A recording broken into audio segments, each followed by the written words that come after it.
Olá, pessoal! Tudo bem? Vocês sabem o que é efeito Tyndall? Não?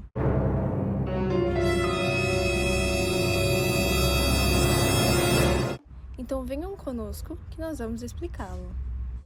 O efeito Tyndall ocorre quando há dispersão da luz por partículas em um meio. Por exemplo, em dispersões com partículas maiores, esse efeito é mais perceptível, e o inverso acontece com partículas menores. Mas afinal, o que são as dispersões? Basicamente, dispersões são misturas em geral, englobando as soluções, colóides e as suspensões também. Elas podem ser misturas homogêneas, quando tem apenas uma fase, ou heterogêneas, quando tem mais de uma fase. Elas são divididas em dois componentes, dispersante, que é o que espalha a substância, e o disperso, que é a substância espalhada. Soluções são misturas homogêneas de soluto e solvente, que significam a mesma coisa que disperso e dispersante, respectivamente. Dentro delas, as partículas que fazem parte do soluto têm o tamanho menor que 1 nanômetro, fazendo com que o efeito Tyndall seja quase imperceptível. Um exemplo de solução pode ser a água que nós bebemos.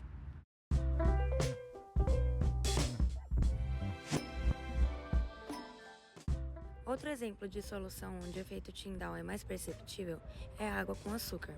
Neste caso, formou-se o corpo de fundo porque a quantidade de açúcar adicionada foi maior que a capacidade de dissolução da água nessa temperatura.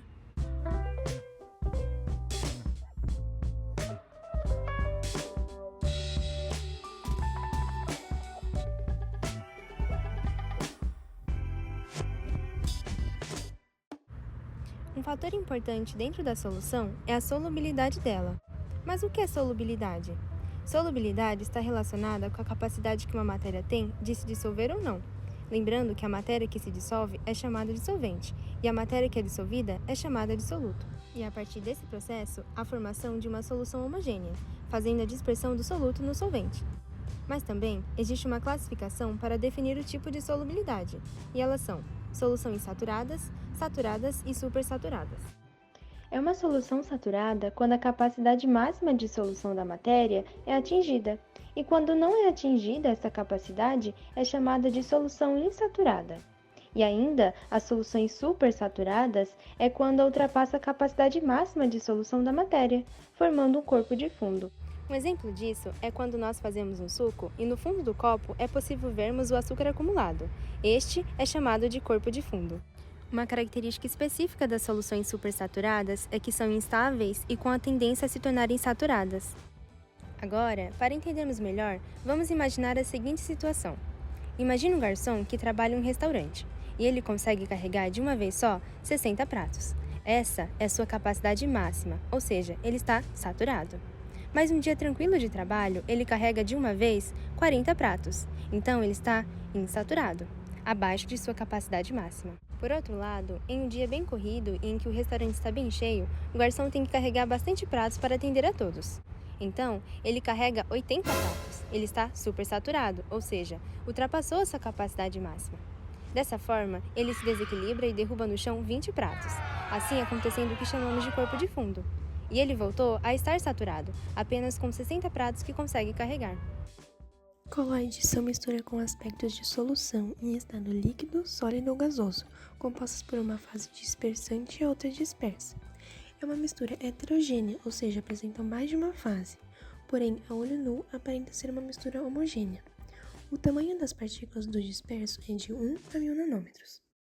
Para explicarmos um pouco mais sobre o colóide, vamos entender mais sobre o efeito Tyndall no leite. Primeiramente, o leite é um tipo de colóide chamado emulsão, caracterizado pela dispersão de um líquido em outro líquido. Mas por que o leite é uma emulsão? Bom, pois quando visto a olho nu, ele aparenta ser apenas uma solução, ou seja, homogênea. Entretanto, quando vista por um microscópio, por exemplo, podemos perceber diversas partículas em suspensão. Agora, explicando sobre o efeito Tyndall, que neste caso ocorre por causa do espalhamento da luz provocado pelas partículas de uma dispersão coloidal. Ao apontarmos uma luz para o leite, percebemos que a luz se dispersa na emulsão, fazendo com que ela fique totalmente iluminada. As suspensões são misturas heterogêneas, ou seja, apresentam mais de uma fase, compostas por partículas de mais de 1000 nanômetros de tamanho. Elas são vistas a olho nu como, por exemplo, ao tentarmos misturar água e óleo. No experimento, utilizamos água e areia, do mesmo jeito que acontece nas praias. A areia não se dissolve na água e as partículas que ficam dispersas são responsáveis por refletir a luz, deixando evidenciado o efeito Tyndall.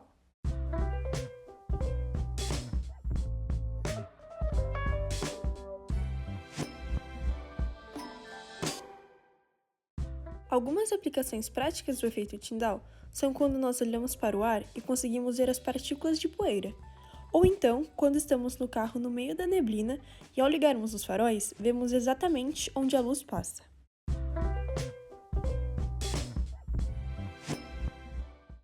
A seguir, vamos mostrar o resultado geral do nosso experimento.